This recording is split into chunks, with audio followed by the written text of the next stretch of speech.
Okay, well, first of all, thank you very much for coming to watch my video. My name is Richard Stopford, and I'm going to get started straight away because we've only got 20 minutes. So my presentation is going to be on Judith Butler, her view of sex, and what I'm going to be calling a critical realism.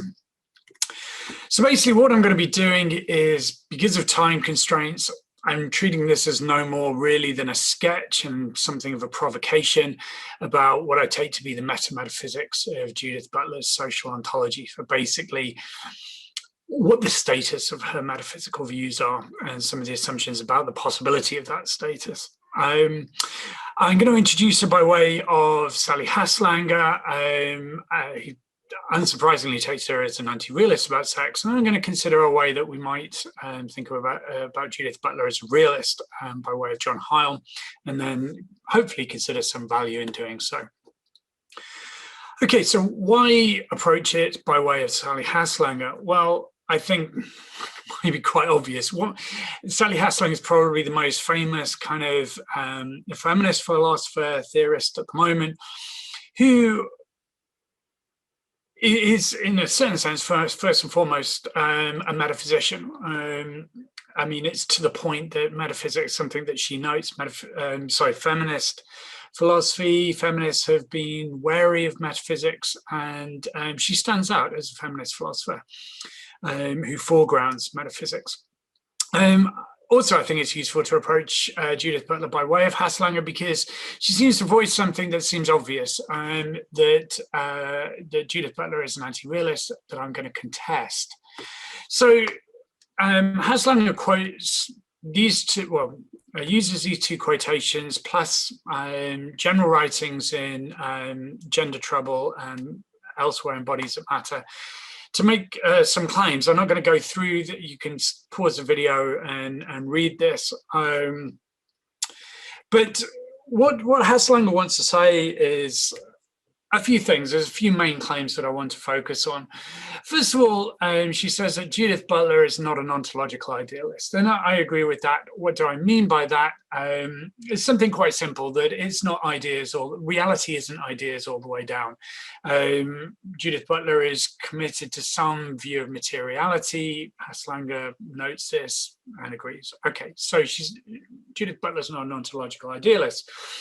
Haslanger also says that Judith Butler is social constructivist about sex, that this amounts to a rejection of the given status. I'm going to come back to the importance of this, but the given status of sex as a natural kind. I agree with this as well. I think that's fairly uncontroversial. I think that Judith Butler would have no problem agreeing with that. Haslanger, for those people who know her philosophy, thinks that this is problematic, this rejection of natural kinds and the givenness of sex in certain respects. And she also thinks that it's unnecessary for Judith Butler's political project that she does indeed reject sex in this, and excuse me, natural kinds more broadly. I actually disagree with Haslanger, either that Butler's thinking is fallacious on this or that it is unimportant. I'm going to certainly sideline the first part, maybe come back to the second part. But what I want to focus on is the idea that Butler is basically, in virtue of the social constructivism and the rejection of the given status of sex as a natural kind, in virtue of that, Butler is obviously an anti-realist about sex. And yeah, in orthodox terms, I think I agree with this. But I don't think we need to agree with this. So I think that there's other ways that we can think about realism. That's what I want to do here. And then there might be some value in doing that. Okay, so this is into the heart of the issue now for this presentation. In order to kind of give this just the bare bones at this point, an alternative way to think about realism such that we can think about Butler in a slightly different way, I'm going to approach the idea by way of John Heil. In his 2002 work, from an ontological point of view, He's principally interested in issues of fundamental ontology and I think fairly as well categorical ontology, rather than social ontology, the status of social phenomena and the metaphysics of social phenomena. As we'll see, though, it's not the case that he's got nothing to say about that. I think that in actual fact, he's got very important things to say about that. But there's a general strategy from an ontological point of view, which I think is instructive. And I'm kind of breaking down into two very crude kind of trajectories. And the first is John Heil wants to be realist. He wants to not about everything, obviously, but he wants to be able to come out with a robust and rich realism from his philosophy. But he's also very wary of the idea that being realist, so I put here, being realist about X requires that X be a mind-independent object or property that is given mind independently. He's very much committed to mind independence, as you see, but he's also wary of a certain notion of givenness. And I think the way that I want to gloss this just very simply, or very quickly, it's not simple, but very quickly, is a shift away, I think, from deep-seated Platonic commitments that tend to shape realism. I'm not suggesting that everyone who's realist is a Platonist, but the idea that that about which we can be realist to better be robustly mind independent in some kind of profound way, in the way that we find, well, and a classic example of that is Platonic realism. And John Heil, I mean, much more so than Armstrong or something, is very kind of wary of that kind of like break, or that kind of divide, chasm in realism. This will become more clear, hopefully. He also is very, as a linguistic corollary to this, says for any X about which we are realist, he's very wary of the idea that there needs to be an isomorphic corresponding predicate or sortal which picks out that thing. And this, I think, amounts, and again, hopefully this will become clearer for those of you not aware, kind of familiar with his work. It's a shift away from certain analytic commitments that tend to attend realism and also shape realism. That, okay, if we're going to be realist about this thing over here, insofar as we're talking about that thing, there's kind of like a discrete predicate or sortal that's going to pick this thing out, and just that thing, and that there's going to be a corresponding isomorphic relationship between the two of them, and that's what we can expect from our linguistic relationship to the world, and those linguistic articulations is going to express realist propositions, or propositions about, or sentences about which contain realist commitments. He's going to question that. Okay, how does he do this? Well, further on in his book, as I said, he's principally interested in issues of fundamental ontology. But as I said, also, he's very interested as he goes through the work in the ramifications of his view, and the way in which he thinks about metaphysics is going to have effects for how he thinks about what would normally count as more social ontology, the everyday furniture of our world, literally in this case. And one of the issues that he focuses on is Eddington's tables, which is kind of the kind of classic idea. Well, as science kind of delved more deeply into the nature of the everyday furniture of our world, and we get the sorts of vocabulary and articulations that we find in a kind of a fundamental physics that limbs and expresses and describes our world, it kind of shifts more and more away from what you would, the kind of vocabulary and the kind of articulations that we would standardly use about that everyday furniture. And John Heil kind of follows this sort through. The idea that, well, in actual fact, you've got a table and you look at the materiality of that table. What is the table? Well, it's whatever really our fundamental physics tells us it is. And fundamental physics doesn't talk about tables. It talks about whatever fundamental physics talks about. So if you want to know about what a table is, you look at the fundamental physics, and And that's the sort of stuff that we probably ought to be realist about. And then this kind of linguistic corollary, the kind of a sort or such as table, which exists in our kind of everyday kind of talk, it just doesn't really figure. And you analyze the table talk and you analyze it into fundamental physics. And we're kind of led towards an analytic kind of a program of decomposition and a metaphysical program of ontological elimination in this route. This is something that Eddington himself did. And John Heil wants to say, why? No, yes, of course, fundamental physics in some relevant sense or other gives us a deep naturalistic story about what the table consists in, but it need not follow from that we ought to be anti-realist about tables. Now, okay, fine. On the basis of what? Literally, on the basis of what? On the basis of what theoretically, but on the basis of what materially are you saying this? And I think to get a grip on what John Heil has in mind here, I'm going to move on in his own discussion. He talks about the material constitution debate. So this is a quotation in regards to the table, where he basically says, well, look, I don't think that we need be eliminativist about tables just because we understand the material constitution of tables in talk that doesn't involve table talk. But the material constitution debate, I think, is where he really kind of gets to grips and lets his reader get to grips with what he has in mind, and that I'm then going to use to come back around to Judith Butler and sex. So again, there's a kind of classic debate, set of paradoxes, arguably, in metaphysics that revolve around material constitution, again, of everyday objects. And here's the thought. Take a statue. Here we've got a statue by Edmonia Lewis. And what is it? Well, it's a lump of marble. And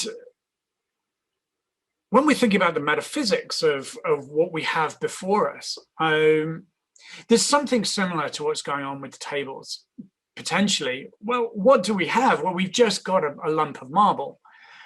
The statue side of things, well, you know, what is that over and above the lump of marble? Well, nothing. It is just the lump of marble. And what this seems to do is say that, well, the statue is identical to the lump of marble. And in actual fact, kind of similar to the table. If we want to be realist about anything here, surely we want to be realist about that which has fundamental and ontological priority, which is going to be the material, the marble stuff, not tables or statues in this case. So statues goes.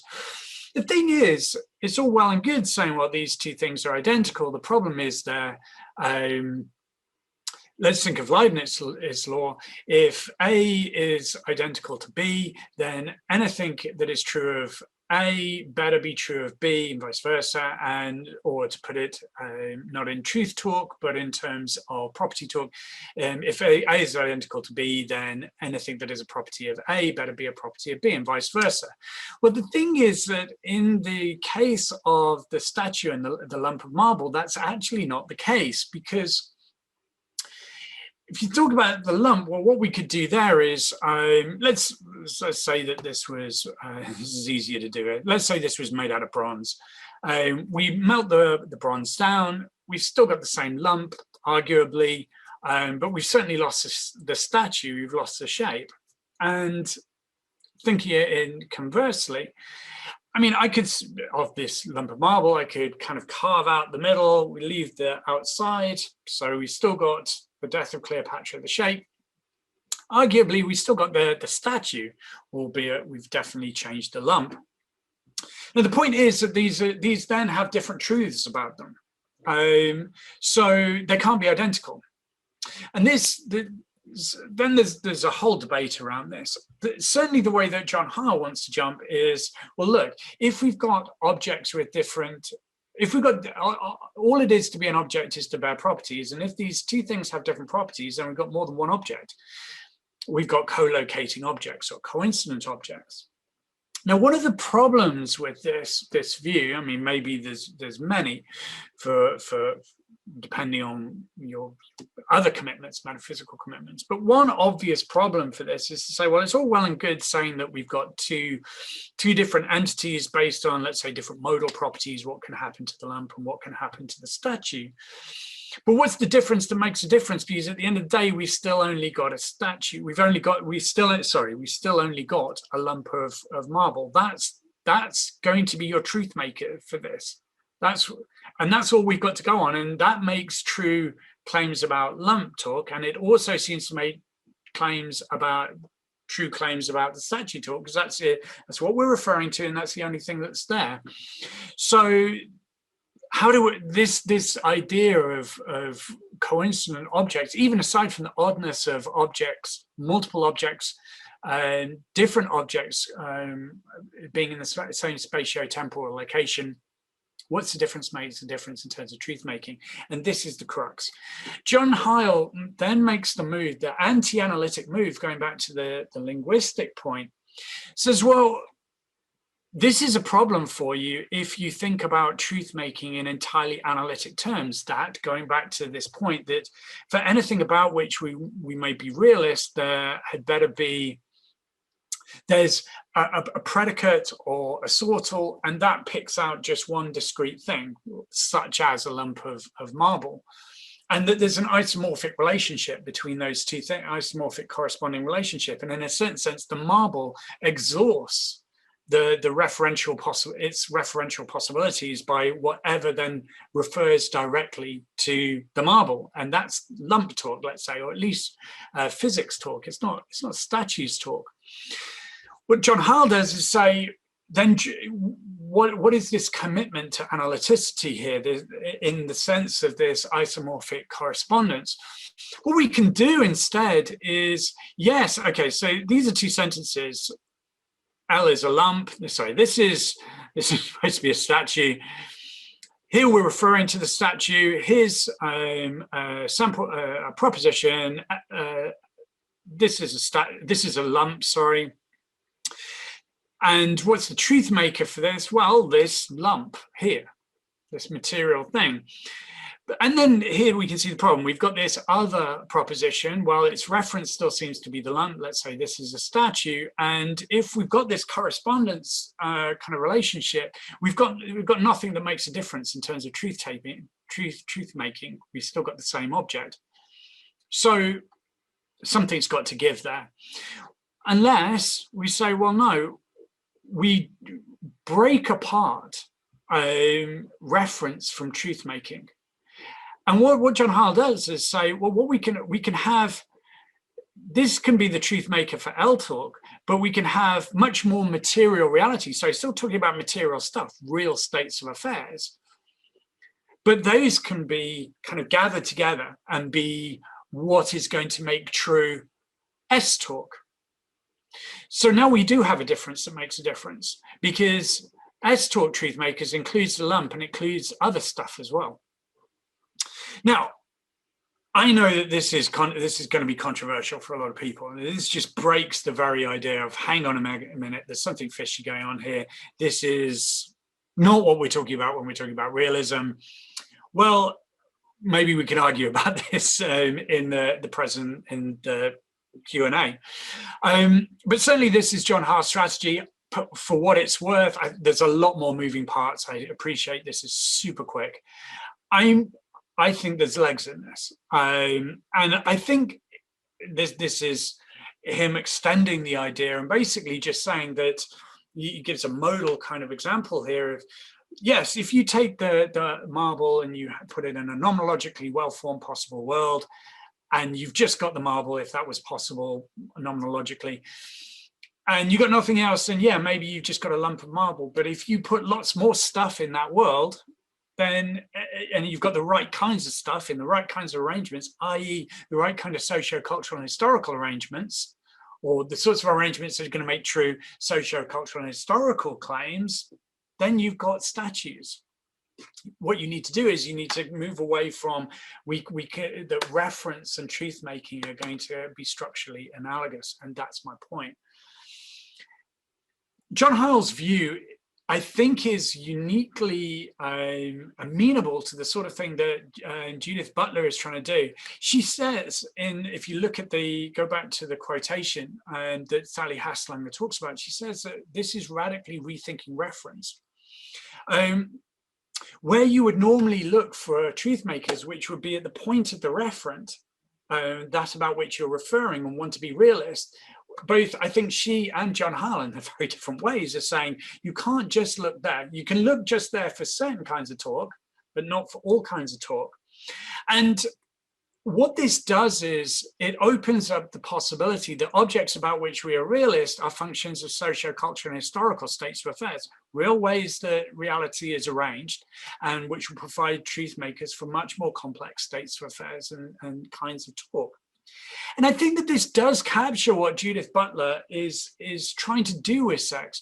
Notice Judith Butler never actually says that sex is not real. What she's interested in is how is sex real?